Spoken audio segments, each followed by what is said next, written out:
नमस्कार, स्वागत है आपका हमारे चैनल में। मैं हूं आपके साथ शिखा कौशिका। चलते हैं हमारी कुछ खास रिपोर्ट की तरफ। रुदौली नगरपालिका से बसपा ने चेयरमैन पद प्रत्याशी की घोषणा।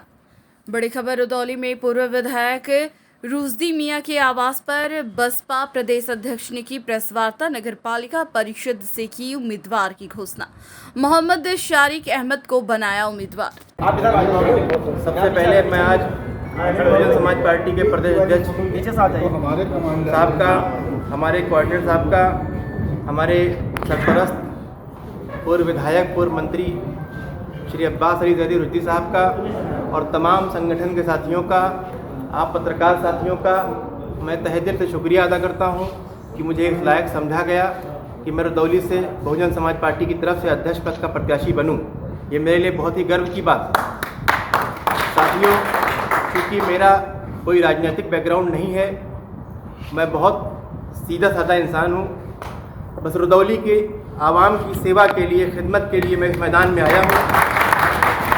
मैं चाहता हूँ कि मुझे आप अपने आशीर्वाद से, अपने दुआओं से नवाजें और मैं उस दर्जे पर पहुँचूँ कि जो मैं सोच अपने दिल में जो लिए बैठा हूँ, मैं उसको अमली जामा पहनाऊँ। इन्हीं तमाम बातों के साथ मैं एक बार पुनः आप सब से आशीर्वाद की कामना करते हुए, दुआओं की दरख्वास्त लगाते हुए और आने वाले वक्त में आप सभी से अपने लिए योगदान मांगता हूं कि आप सभी अपने मेरा साथ दें और जनता की सेवाओं के से जुड़ी इस मुहिम में कहीं ना कहीं मुझे मजबूती प्रदान करें। सर, कोई नगर अध्यक्ष का प्रत्याशी आपको बहुजन समाज पार्टी ने घोषित किया है, तो किस रणनीति के तहत यहाँ पे कार्य करेंगे चुनाव में? किस रणनीति के तहत जो है, क्योंकि राह आसान नहीं है, त्रिकोणीय लड़ाई के आसार हैं, तो कैसे बहुत बड़ा चैलेंज है।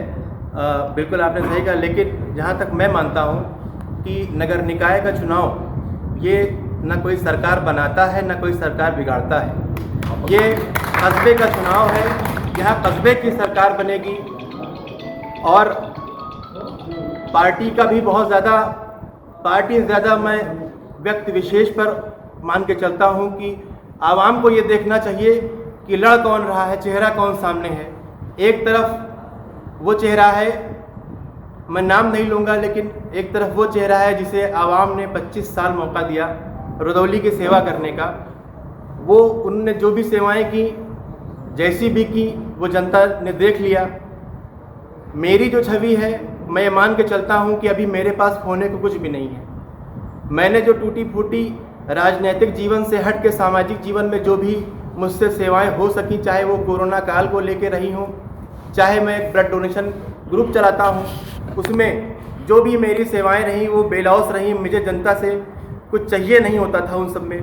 बस मेरी एक ये अंदर से हमेशा रही कि कोई काम ऐसा किया जाए कि दुनिया में लोग जब हम रहें तो याद करें और दुनिया से जाने के बाद भी लोग हमें हमारे उन अच्छे कामों से याद करें। तो चैलेंज है बड़ा मेरे लिए, लेकिन मैं ये जानता हूँ कि चुनाव जनता लड़ाती है, जनता ही जिताती है, जनता ही हराती है। और आप चूँकि ग्राउंड पे रह के आप लोग काम करते हैं, हमारे जितने पत्रकार बंधु हैं रुदौली के, मुझे गर्व है कि आप लोग जिस तरह से पत्रकारिता करते हैं, ये रुदौली के लिए बहुत फ़ख्र की बात है। आप लोग ग्राउंड पे रहते हैं, आप लोगों को पता होगा कि इस वक्त जनता क्या चाह रही है। जनता बहुत ही त्रस्त है, जनता विकास चाह रही है। एक सदस्य के बारे में, रुदौली विधानसभा क्षेत्र हो चाहे रुदौली नगर पालिका क्षेत्र हो, हर व्यक्ति जानता है कि इन लोगों ने अपने दरवाज़ों से कभी किसी कमज़ोर को निराश होने नहीं वापस किया। कभी कोई चुनाव इनके परिवार से नहीं लड़ा। उसके बाद भी पिछले 5 सालों में शारिक अहमद साहब ने जिस तरीके से सामाजिक जीवन में लोगों की मदद करने का काम किया है, ये बात मुझे प्रेरित हुई। और आप लोग जानते हैं कि जब इस समाज में काम करने वाला कोई व्यक्ति रहा हो, तो उसके हाथ में अगर सरकार का भी झंडा रहा है और उसने अच्छा काम किया है, तो मैंने उसको भी भला कहा है, उसकी भी मैंने भलाई की। तो मैंने ये सोचा था कि ऐसे व्यक्ति को दिया जाए कि जिसको पब्लिक चाहती है। शारिक अहमद साहब को लोग चाहते हैं और हम ये अपील करेंगे अपने साथियों से, जितने भी इस क्षेत्र में रहते हैं, क्योंकि बड़ी तादाद में ग्रामीण अंचल का भी क्षेत्र इसमें जुड़ गया है और ग्रामीण क्षेत्र जो नहीं जुड़े हैं उनके लोग भी अब रुदौली के मूल निवासी हो। तो आपके जितने भी नात रिश्तेदार नातेदार हैं, जो भी आपके दोस्त अहबाब हैं और जो भी लोग हैं, आपको इतना ही मैं विश्वास दिला सकता हूं कि कोई हार कोई जीत मिजाज को न कभी बदल पाई है न बदलेगी।